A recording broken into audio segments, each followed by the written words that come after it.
Dans ma main, c'est une feuille de yucca qui est complètement tachée. Regarde, il y a plein de taches dessus et ça provient de ce yucca juste ici. Si jamais tu as un yucca chez toi en extérieur, va vite le voir, je te conseille fortement puisque tu as sûrement le même symptôme que moi. Avant de t'expliquer comment faire, pense à t'abonner juste ici sur mon compte La Main Verte de Marion et pense surtout à repartager mes vidéos pour aider les autres personnes qui ont le même problème. Ici, c'est mon yucca d'extérieur. Tu vois, lorsqu'on regarde de plus près au niveau du cœur, les feuilles sont complètement marron.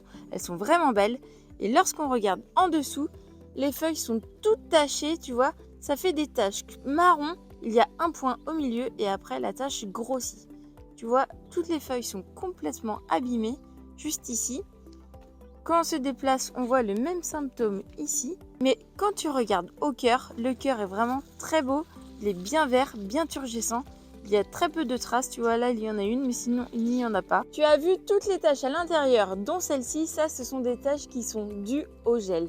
Pourquoi? Tout simplement, on est en février, les gelées ont passé, il y en a encore à venir, il faut être vraiment prudent. Et certains yuccas résistent plus ou moins aux gelées. Les taches que tu vois, ce sont des traces de gel. Ce qu'il va falloir faire, c'est attendre la fin d'hiver, que les gelées soient passées, et ensuite tu vas pouvoir tailler les feuilles qui sont bien attaquées comme celle-ci. Il va falloir booster avec un bon engrais. D'ailleurs, je pourrais te faire une vidéo sur le sujet. N'hésite pas à me le mettre en commentaire. Je pourrais te conseiller sur un engrais performant pour booster cette croissance-là et régénérer de nouvelles feuilles bien vertes.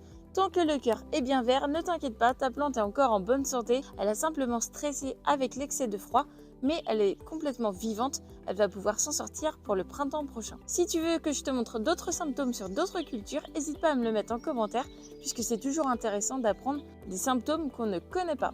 À bientôt, salut!